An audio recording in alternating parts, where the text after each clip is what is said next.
From Sacred Heart University in Fairfield, Connecticut, this is The Pulse.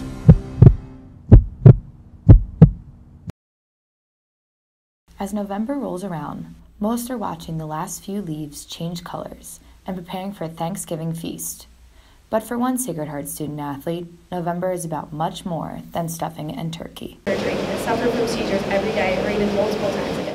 Brianna Cello spent most of her life preparing to be on the Sacred Heart women's swimming team.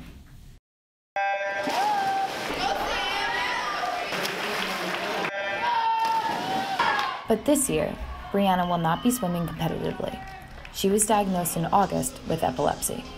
So it's important to mention that I had been out the night before. I was pretty dehydrated that morning. I was exhausted. I didn't have a great night of sleep, but I didn't have any suspicion that anything was going to happen. Finally, my roommate and I finally decided that we were going to go to the dining hall. On my way out of my dorm room, my legs gave out. We were in the elevator on the way up to the dining hall. The same thing happened. And when we got up there, I literally said to my roommate, "I'm really thirsty," and grabbed a water. And that's all I remember. I received a phone call from her mom, told me that she seized and she fainted in Linda's. I just hung up the phone and ran over to Linda's. So he called me within, I would say, 15-20 minutes, and he said that she was with the paramedics, she was being taken to St. Vincent, and that the paramedics believed it was a seizure. Shortly after being diagnosed, Brianna realized there wasn't enough knowledge on the disease. I knew that seizures and epilepsy were related. Honestly, I don't like saying this, but I really didn't know the difference. I didn't know how to react if someone was having one. I didn't understand really what it was because there is not enough awareness. I look back and I get kind of annoyed with myself because I feel like I should have known, but people don't talk about it. November is Epilepsy Awareness Month.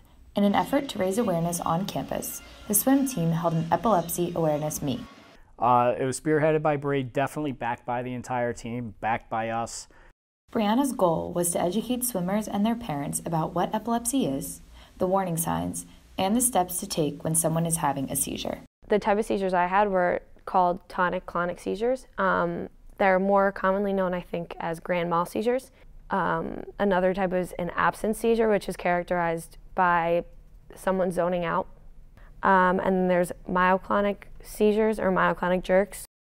According to the Epilepsy Foundation, common warning signs of a seizure include out-of-body experiences, muscle twitches, headaches, and confusion. Somebody who's having a seizure, a tonic-clonic seizure, falls on their stomach, it could be fatal.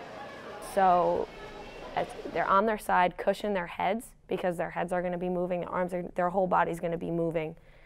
Then it's back up. Until the paramedics get there, just time it. When they start convulsing until when they stop, it's really important. The doctors need that information.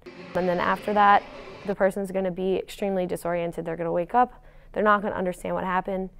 The most important thing is to be calm. The Epilepsy Foundation also said that epilepsy is not rare and can affect anyone. In fact, 1 in 26 people have been diagnosed with epilepsy, and 1 in 10 people will have a seizure in their lifetime. As a result of her seizures, Brianna no longer competitively swims. I put so much of my life trying to be good at swimming. It took away the thing that she loved the most. It was mind-boggling to me that the thing that came so naturally to me was no longer safe. Though epilepsy took Brianna's first love away from her, it gave her a new purpose. I'm not doing this for me. I'm lucky. The best thing that I can do is try to make sure that other people get it. For The Pulse, this is Olivia Middleman in Fairfield, Connecticut.